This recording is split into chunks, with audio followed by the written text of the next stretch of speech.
A dark cloud is currently hanging over the entire nation as deeply heartbreaking news continues to pour in from the northeastern front lines, confirming one of the most devastating military setbacks we have witnessed in recent times. The deeply terrifying reports spreading rapidly across the internet state that our courageous troops have walked into a massive deadly trap right inside the notorious Sambisa Forest.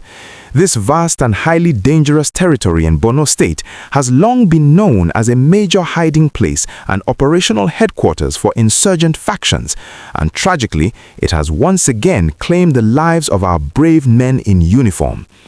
According to the unfolding details, highly dedicated soldiers attached to the 21 Special Armor Brigade were deployed on a very critical clearance operation.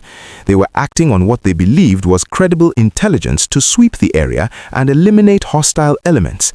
Instead, at about 45 minutes past 6 in the morning, just as daylight was breaking, these soldiers were violently ambushed by an overwhelming number of heavily armed fighters. The internet has been buzzing with wild and terrifying rumors claiming that hundreds of soldiers were wiped out in this single attack. While the official military high command has not yet released the exact casualty figures to confirm if the numbers are truly in the hundreds, the sheer scale of the ambush and the very painful visual evidence that has leaked online leave absolutely no doubt that the military has suffered a massive and catastrophic loss of personnel. It is incredibly difficult to put into words the level of sorrow that citizens are feeling after seeing the raw, unfiltered footage emerging from this terrible forest encounter. In a deeply emotional video that has been circulating online, the harsh and unforgiving reality of this war is laid completely bare. The footage shows the lifeless bodies of our fallen heroes who fought gallantly until their very last breath. Even more touching and absolutely heartbreaking is the sight of the surviving soldiers desperately scrambling to keep their badly wounded colleagues alive right there in the thick jungle. With no immediate hospital access or proper medical beds, these brave men were seen physically holding up intravenous fluid bags with their own hands, doing everything humanly possible to stabilize their brothers while praying for a quick medical evacuation. This raw display of brotherhood and survival highlights the extreme daily dangers our troops face while trying to secure the nation. Before we dive into the highly suspicious intelligence failures that led to this massive tragedy and the shocking coordinated attacks that happened just a few hours earlier, I want to humbly ask for your direct support. If you appreciate a news platform that is completely dedicated to bringing you the unfiltered truth about our national security without hiding the facts, please take just one quick second to hit the like button right now. Liking this video tells the algorithm to push this vital information to millions of other patriotic Nigerians who deeply need to understand what our soldiers are going through. Also, please make sure you hit the subscribe button and turn on your notification bell immediately. We rely heavily on your amazing support to keep this channel alive and to continue delivering these crucial straight-to-the-point updates. So please join our growing family today as we uncover the rest of this deeply troubling story. What makes this entire situation so incredibly terrifying is that this devastating forest ambush was clearly not an accident or an isolated clash. It appears to be part of a massive, highly calculated and very aggressive offensive strategy by the insurgents across the entire state. Just hours before the Special Armor Brigade was trapped in the forest, Borno State witnessed a night of absolute terror. Between 10 o'clock on Thursday night and 3 o'clock on Friday morning, these armed groups launched simultaneous, heavily coordinated attacks on 4 completely different military bases located in the towns of Konduga, Mainok, Jakana, and Mate.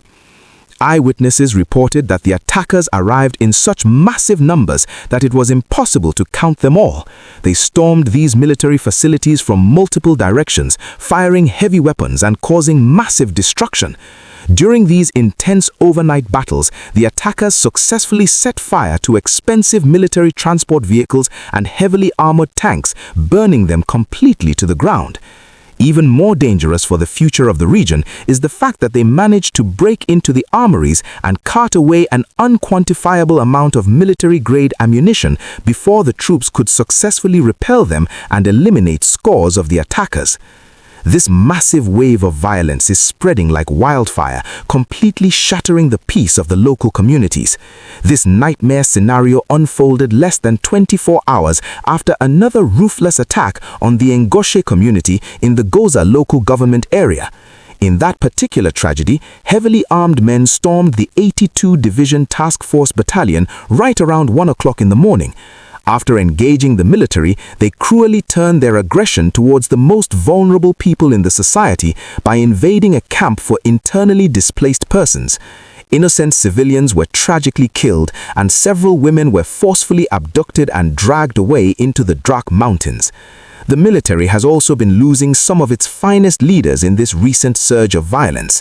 Just earlier this month, a highly respected officer, Major Ibrahim Mairiga, was killed alongside other brave soldiers while defending a base along the Bama to Gwoza Road.